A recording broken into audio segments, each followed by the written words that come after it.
Have you ever looked around your home and felt the quiet a little more than usual?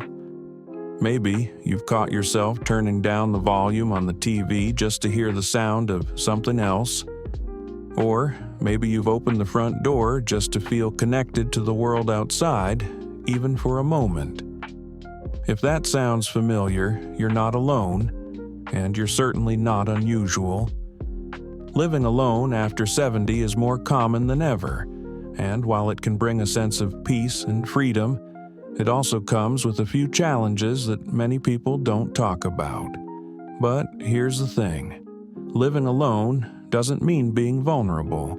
In fact, it can be one of the most empowering chapters of your life if you know how to approach it with a little intention and care. You've spent decades learning, growing, and building a life that reflects who you are. This time is about living that life on your terms, with confidence, safety, and a little bit of smart planning. In this video, we're going to walk through 6 simple but powerful ways you can stay independent, safe, and thriving in your home after 70. And these aren't complicated or expensive fixes. These are the kinds of changes that start with mindset, continue with action, and end with peace of mind. Let's begin with one of the most overlooked but important aspects: making your home safer without making it feel like a hospital. Because let's be honest, no one wants to feel like they're living in a sterile facility. You want your space to still feel like home, warm, personal, lived in, but at the same time, it needs to work for you. Start by looking at the rooms you use the most. Your kitchen, your bathroom, your bedroom. Are things placed within easy reach, or do you find yourself climbing, bending, or stretching to get to daily essentials? Little things like moving your coffee mugs to a lower shelf, keeping a flashlight by the bed, or installing a handrail by the toilet can make a huge difference. I knew a woman in her early 80s named Helen who lived in upstate New York. She had the coziest little home filled with houseplants and old jazz records, but one day she slipped on her kitchen rug while reaching into a high cabinet. It wasn't a serious fall, thank goodness, but it scared her enough to make changes. She swapped out slippery rugs for ones with rubber backing, moved her everyday dishes to a lower shelf, and added brighter lights in her hallway. "I just want to feel steady," she told me. And she did, after just a few small tweaks. That brings us to our second focus: keeping in touch. Not just socially, but regularly and reliably. You don't have to talk to someone every hour of every day, but having at least one person who checks in on you daily, or even every other day, can bring a sense of connection and safety that goes far beyond physical health. Think about setting up a simple system.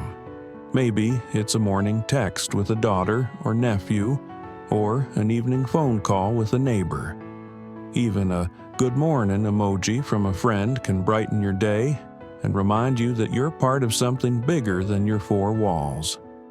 There are also services now that offer daily check-ins for older adults. Not invasive, just a quick hello to make sure all is well. I once met a man named Joe in Florida, a retired mechanic who lived alone after his wife passed. He told me, "Every morning at 9 I send a thumbs up to my granddaughter. If I don't," she calls, "it's our deal." That small habit gave them both comfort, and it reminded Joe that even though he lived alone, he wasn't on his own.